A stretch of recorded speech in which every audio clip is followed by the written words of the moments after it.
Welcome. Sangeeta Bhalsingh या माझ्या YouTube चॅनलवर तुम्हा सर्वांचे हार्दिक स्वागत. समाजशास्त्र इयत्ता 11वी हा विषय आपण अभ्यासाला घेतलेला आहे आणि प्रकरण क्रमांक 5 प्रकरणाचं नाव आहे संस्कृती. या प्रकरणावरील आपण स्वाध्याय सोडवणार आहोत. म्हणजे प्रश्नांची उत्तरं कशी लिहायची ते लक्षात येईल. स्वाध्याय प्रकरण संपल्यावर पाठ्यपुस्तकात दिलेला आहे. त्या प्रश्नांची उत्तरं आपण पाहूया. प्रश्न क्रमांक पहिला आहे हा वस्तुनिष्ठ प्रश्न. दिलेल्या पर्यायांपैकी योग्य पर्याय निवडून विधाने पूर्ण करा. पर्याय निवडायचा आणि विधान पूर्ण लिहायचं. 1. संस्कृती ही टिंबटिंब असते. पर्याय दिलेले आहेत नैसर्गिक, वैयक्तिक, अनुकूलनीय आणि याचं अचूक उत्तर आहे अनुकूलनीय. मग पूर्ण वाक्यात लिहायचं आहे संस्कृती ही अनुकूलनीय असते. क्रमांक 2. भौतिक संस्कृती टिंबटिंब असते. पर्याय मूर्त, वस्तुनिष्ठ, अमूर्त. याचं अचूक उत्तर आहे भौतिक संस्कृती वस्तुनिष्ठ असते. क्रमांक 3. बॉलिवूड संगीत टिंबटिंबचे उदाहरण आहे. उच्च संस्कृती, लोकप्रिय संस्कृती, लोकसंस्कृती. यापैकी अचूक उत्तर जे आहे ते आहे लोकप्रिय संस्कृती. पूर्ण वाक्यामध्ये लिहायचं आहे इथे बॉलिवूड संगीत लोकप्रिय संस्कृतीचे उदाहरण आहे. यानंतर प्रश्न पहिल्यातलाच आहे हा. चुकीची जोडी दुरुस्त करायची आणि लिहायची आहे. प्रश्न आहे चुकीची जोडी दुरुस्त करून लिहा. आता जोड्या दिलेल्या आहेत त्यात एक चुकलेली आहे ती दुरुस्त करायची. 1. भीमसेन जोशी यांचे गायन उच्च संस्कृती. हे बरोबर आहे. 2. शेक्सपियरचे साहित्य लोकसंस्कृती. हे चुकलेलं आहे. 3. हॅरी पॉटर कादंबरी लोकप्रिय संस्कृती. बरोबर आहे. धार्मिक गट उपसंस्कृती. बरोबर आहे. आता चुकलेली जोडी जी आहे ती दुरुस्त करूया. शेक्सपियरचे साहित्य उच्च संस्कृती अशी दुरुस्त करायची जोडी. प्रश्न क्रमांक पहिला आहे त्यातलाच प्रत्येक विधान वाचा आणि चौकटीत दिलेल्या योग्य संज्ञा ओळखून लिहा. चौकटीमध्ये संज्ञा दिल्यात आणि त्या विधानाला ती संज्ञा संबंधित संज्ञा आपण लिहायची. 1. गायन कला एका पिढीकडून दुसऱ्या पिढीकडे हस्तांतरित होणे. याला कोणती संज्ञा येईल तर लोकसंस्कृती ही संज्ञा येईल. क्रमांक 2. आजच्या काळात मोबाईलचा वापर. इथे कोणती संज्ञा येईल तर लोकप्रिय संस्कृती. हे वस्तुनिष्ठ प्रश्न 1-1 गुणांच्यासाठी येतात. प्रश्न पहिल्यातलाच आहे. अधोरेखित शब्दांच्या जागी अचूक शब्द लिहून विधान पूर्ण करा. विधान दिलेलं असतं त्यामध्ये काही शब्दांच्या खाली रेषा मारलेली असते. म्हणजेच काय तर तो शब्द चुकलेला आहे तिथे दुरुस्त करून नवीन शब्द लिहायचा. 1. अंधश्रद्धेवर विश्वास ठेवणे हे भौतिक संस्कृतीचे उदाहरण आहे. आता इथे रेष मारली अधोरेखित शब्द केलेला आहे तो चुकलेला आहे. तिथे कोणता शब्द येईल तर अभौतिक. अंधश्रद्धेवर विश्वास ठेवणे हे अभौतिक संस्कृतीचे उदाहरण आहे असं लिहायचं. 2. ई व्यापार हे लोकप्रिय संस्कृतीचे उदाहरण आहे. हा शब्द दुरुस्त करायचा अधोरेखित केलेला. तिथे कोणता शब्द येईल तर लोकसंस्कृती. ई व्यापार हे लोकसंस्कृतीचे उदाहरण आहे. वस्तुनिष्ठ प्रश्न हा आहे पहा. आता प्रश्न क्रमांक 2 सुरू होतोय. दिलेल्या संकल्पनेचे योग्य उदाहरण लिहा व तुमच्या उत्तराचे समर्थन करा. संकल्पना दिलेली आहे त्याची उदाहरणं लिहायची आणि उत्तराचं समर्थन करायचं. 1. सांस्कृतिक संकरण आणि 2. स्वसंस्कृती श्रेष्ठतावाद. आपण याचं उदाहरण पाहूया. नंबर 1. संस्कृतीचे संकरीकरण. उत्तर लिहायचं. आज जगातल्या कोणत्याही देशाची संस्कृती शुद्ध स्वरूपात अस्तित्वात नाही. कारण जागतिकीकरणामुळे जग एक झालेलं आहे. जग एक अर्थव्यवस्था झाली. सगळे देश एकमेकांशी संबंधित आहेत. कारण जागतिकीकरणाच्या प्रक्रियेमध्ये विविध सांस्कृतिक परंपरांची सरमिसळ झाल्याचे दिसून येते. संस्कृतीची सरमिसळ होण्याच्या या प्रक्रियेस संस्कृतीचे संकरीकरण असे म्हणतात. या प्रक्रियेत देशाची किंवा समाजाची संस्कृती अन्य देशांच्या किंवा समाजाच्या संस्कृतींनी प्रभावित होत असते. त्या बेमालूम मिश्रणातून नवीन संस्कृती, आचार व वर्तन पद्धती निर्माण होते. मुंबई शहरातील हिंदीस बंबईया हिंदी म्हणतात. आता हे उदाहरण पहा संकरीकरणाचं. भाषा एकत्र झाल्या बंबईया भाषा म्हणतात किंवा हिंदी. कारण त्या हिंदी भाषेत मराठी भाषा, इंग्रजी भाषा व अन्य भाषांची सरमिसळ होऊन ती तयार झालेली आहे. बंबई भाषा, अनेक भाषा एकत्र होऊन ती तयार झाली. हे संस्कृतीचं संकरीकरणाचं उदाहरण आहे. क्रमांक 2, स्वसंस्कृती श्रेष्ठतावाद म्हणजे स्वतःची संस्कृती श्रेष्ठ आहे असा वाद.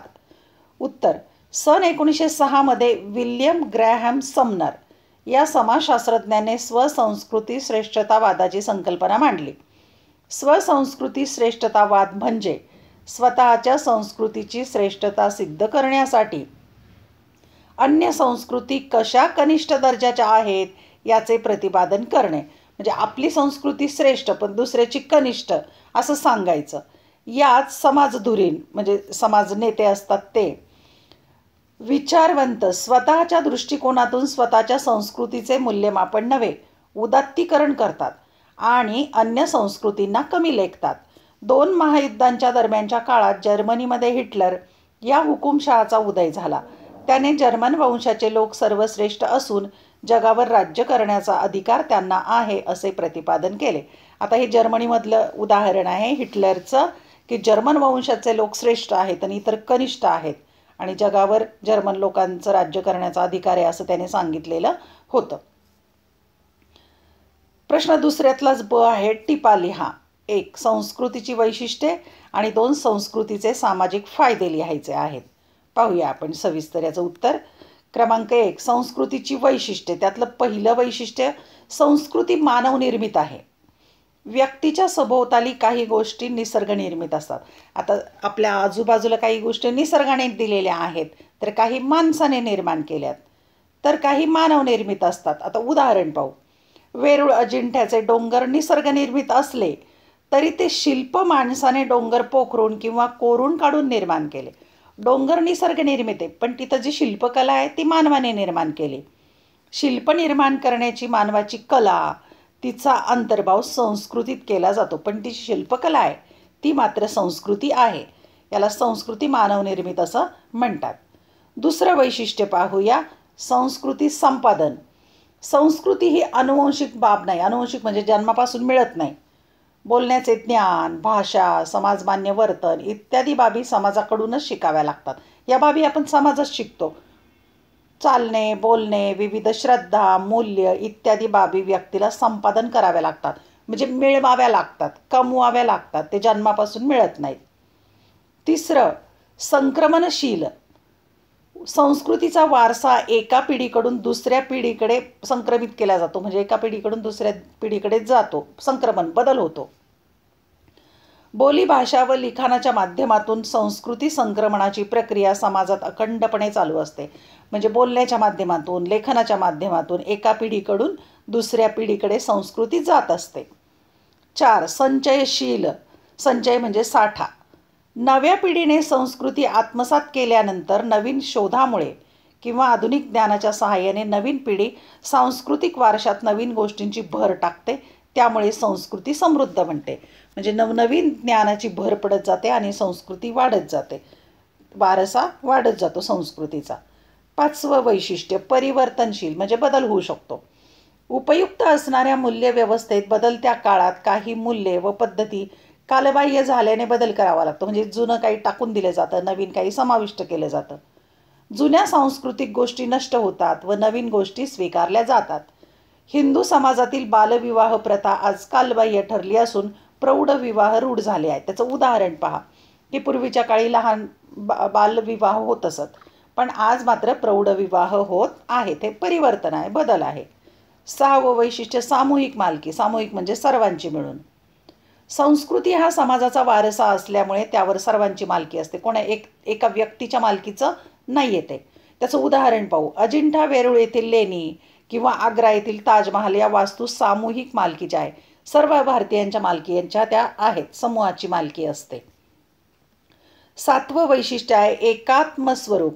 अनेक मूर्त अमूर्त. मूर्त म्हणजे दिसणारं, अमूर्त म्हणजे न दिसणारं.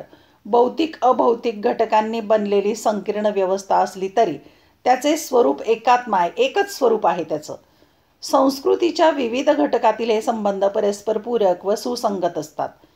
कायदे, धर्म, कुटुंब, विवाह, लोकरूढी इत्यादी संस्कृतीच्या नीतितत्वांशी सुसंगत असतात. अशा प्रकारे ते एकात्म स्वरूप असतं. दुसरा प्रश्न आहे, संस्कृतीचे सामाजिक काय फायदे आहेत ते. पहिला फायदा, व्यक्तीस होणारे फायदे. आता व्यक्तीला काय फायदे होतात संस्कृतीचे ते पाहू. संस्कृती व्यक्तीस भावनिक आणि बौद्धिकदृष्ट्या सक्षम होण्यास आवश्यक अनुभव प्राप्त करून देते. तिच्यातील सर्जनशीलता व्यक्त करण्यास वाव देते. व्यक्तीची अस्मिता घडवण्यास सहाय्य करते. दुसरा फायदा, नवीन कौशल्ये आत्मसात करण्याची संधी. लहान मुले व तरुण विशिष्ट संस्कृतीचा एक भाग म्हणून नवीन कौशल्ये आत्मसात करतात. त्यांची अस्मिता व संवेदन क्षमता विकसित होऊन ज्ञानार्जनाची क्षमता वाढते. हा दुसरा फायदा. तिसरा फायदा पाहूया आपण, स्वास्थ्य आणि हित, आरोग्याच्या संदर्भात. समृद्ध संस्कृती असलेल्या समाजातील सदस्य शारीरिकदृष्ट्या सक्षम असतात. गीत, नाट्य, नृत्य यासारख्या कलाविष्कारात सहभागी झाल्याने व्यक्तीचे शारीरिक व मानसिक स्वास्थ्य चांगले राहते. कलाविष्काराच्या निमित्ताने लोकसंपर्क वाढतो आणि एकाकीपणा दूर होतो. 4. सामाजिक एकात्मता, चौथा फायदा. संस्कृतीतून सांस्कृतिक भांडवलाची निर्मिती होते. जत्रा, सण समारंभ यासारख्या सांस्कृतिक उपक्रमातून लोक एकत्र येतात आणि त्यातून सामाजिक एकात्मता साधली जाते. युनिटी निर्माण होते. प्रश्न तिसरा आहे, फरक स्पष्ट करा. एक, भौतिक संस्कृती आणि अभौतिक संस्कृती. दुसरा फरक आहे लोकरीती आणि लोकनीती. यातला फरक आपण पाहूया. 2 भाग केलेले आहेत. एका भागामध्ये भौतिक संस्कृती, दुसऱ्या भागामध्ये अभौतिक संस्कृती. नंबर 1, भौतिक किंवा मूर्त संस्कृती ही दृश्य स्वरूपाची असून ती स्पर्श करता येणाऱ्या मानवनिर्मित उपकरणांचा समुच्चय, म्हणजे स्पर्श करता येतो, दिसते. अभौतिक किंवा अमूर्त संस्कृती ही ज्या मानवनिर्मित बाबी डोळ्यांना दिसत नाहीत, ज्यांना स्पर्श करता येत नाही, पण ज्यांचे अस्तित्व जाणवते, अशा बाबींचा समुच्चय असतो. हे दिसत नाही आणि स्पर्श करता येत नाही. 2, भौतिक वस्तू नष्ट झाल्या तर त्यांची फेरनिर्मिती करता येते. मूल्ये किंवा संस्कार लोप पावल्यास त्यांची पुनर्स्थापना करता येत नाही. क्रमांक 3, भौतिक संस्कृतीत समाविष्ट होणाऱ्या बाबी व्यक्तीला स्वप्रयत्नाने संपादन कराव्या लागतात. 3, अभौतिक संस्कृतीत मूल्ये, रीतिरिवाज, भाषा इत्यादी वंशपरंपरेने किंवा कौटुंबिक सामाजिकरणामुळे आपोआप प्राप्त होतात. 4, भौतिक संस्कृतीच्या प्रभावामुळे लोकसमुदाय भोगवादी बनत असल्याचे दिसून येते. 4, अभौतिक संस्कृतीमुळे समाजातील नैतिक मूल्ये जोपासली गेली आहेत. असे 4 फरकाचे मुद्दे लिहायचे. दुसरा फरक आहे, एका भागात लिहायचं लोकरीती, दुसऱ्या भागात लिहायचं लोकनीती. 1, लोकरीती म्हणजे समाजामध्ये रूढ असणाऱ्या वर्तन पद्धती आहेत असे प्रतिपादन विल्यम समनर यांनी केले आहे. 1, समाजहितासाठी समाजात प्रस्थापित रीतिरिवाज म्हणजे लोकनीती असे प्रतिपादन विल्यम समनर यांनी केले आहे. 2, तुलनात्मकदृष्ट्या लोकरीती सौम्य असतात व त्या समाजातील व्यक्तींवर सौम्यपणे लादल्या जातात. 2, तुलनात्मकदृष्ट्या लोकनीती कठोर असतात. त्यांचे पालन करण्याची सक्ती समाज घटकांवर करण्यात येते. इथे सक्ती नाही आहे, इथे सक्ती आहे. तिसरा मुद्दा आहे फरकाचा, त्यांचे स्वरूप समाजमान्य शिष्टाचाराचे असते. 3, त्यांचे स्वरूप समाजमान्य दंडकाचे असते. दंड म्हणजे सजा अशा अर्थाने. 4, भोजन बनवण्याच्या पद्धती. ते उदाहरणं पाहू आपण. भोजन बनवण्याच्या पद्धती, नंतर वेशभूषेच्या पद्धती, या काही समाजमान्य लोकरीती आहेत. या लोकरीतीची उदाहरणं. त्या लोकांच्या अंगवळणी पडलेल्या असतात. अंगवळणी पडणे म्हणजे सवय झालेली असते. 4, विवाहाचे नियम, कनिष्ठ जातींवरील निर्बंध या भारतातील प्रस्थापित लोकनीती आहेत आणि हे सक्तीच्या बंधनं पाळली जातात.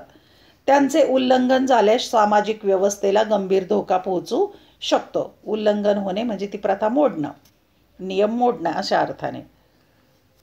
प्रश्न 4 आहे, खालील संकल्पना उदाहरणासह स्पष्ट करा. 1, उपसंस्कृती आणि 2, लोकसंस्कृती. आपण संकल्पना उदाहरणासह स्पष्ट करूया. क्रमांक 1, उपसंस्कृती. एकाच समाजाच्या अंतर्गत असणाऱ्या प्रादेशिक, भाषिक किंवा धार्मिक गटांची स्वतःची काही वैशिष्ट्ये असतात. समान संस्कृतीच्या अंतर्गत हे गट आपले वेगळेपण जोपासतात. महाराष्ट्राच्या संस्कृतीच्या अंतर्गत वैदर्भीय किंवा कोकणी संस्कृती अशा विभागीय उपसंस्कृतीची उदाहरणं आहेत. ही उदाहरणं लक्षात ठेवा उपसंस्कृतीची. भारतात आदिवासी समुदायाची स्वतःची वैशिष्ट्यपूर्ण संस्कृती आहे. भारतीय असलेल्या मुसलमानांची किंवा ख्रिस्ती धर्माच्या अनुयायांची स्वतःची वैशिष्ट्यपूर्ण उपसंस्कृती आहे आणि त्या संस्कृतीची ते जाणीवपूर्वक जोपासना करतात. नंबर 2, लोकसंस्कृती. लोकसंस्कृती ही सर्वसामान्य लोकांची संस्कृती असते. औद्योगिक समाजाची स्थापना होण्याआधीपासून अस्तित्वात असलेली ही संस्कृती अस्सल संस्कृती समजली जाते. तिचा वेगळेपणा मान्य करून तिचा आदर केला जातो. लोककला, त्याला इंग्रजीत फोक आर्ट म्हणतात. लोकसंगीत, त्याला फोक म्युझिक म्हणतात. आणि लोककथा, त्याला फोक लोर्स म्हणतात. ही लोकसंस्कृतीची उदाहरणे आहेत. ही उदाहरणं लक्षात ठेवा, महत्त्वाची आहेत. महाराष्ट्रातील लावणी, उत्तर भारतातील नौटंकी किंवा पंजाबमधील भांगडा ही भारतातील लोकसंस्कृतीची उदाहरणे आहेत. ही संस्कृती एका पिढीकडून दुसऱ्या पिढीकडे हस्तांतरित केली जाते.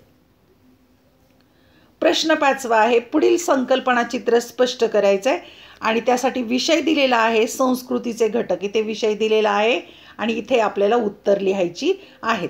आता कोणकोणते घटक आहेत पाहूया. लोकसंस्कृतीचा पहिला घटक आहे ज्ञान, दुसरा आहे भाषा, तिसरा आहे नियमने आणि चौथा आहे प्रतीके. प्रश्न क्रमांक 6, आपले मत नोंदवा. 1, आजच्या काळात शास्त्रीय संगीत शिकण्याचा प्रयत्न खूप कमी लोक करतात, यावर आपलं मत लिहायचं आहे. दुसरा आहे, मत नोंदवण्यासाठी अंधश्रद्धेचा त्याग करणे सोपे नाही किंवा सहज शक्य होत नाही. आपण यावर आपलं मत नोंदवू शकता. हे लिहा किंवा तुमचं आणखी मत लिहू शकता. 1, आजच्या काळात खूप कमी लोक शास्त्रीय संगीत शिकण्याचा प्रयत्न करतात. त्याचं उत्तर लिहायचं. आजच्या काळात खूप कमी लोक शास्त्रीय संगीत शिकण्याचा प्रयत्न करतात या विधानाशी मी सहमत आहे. शास्त्रीय संगीताचा समावेश उच्च संस्कृतीत करण्यात येतो.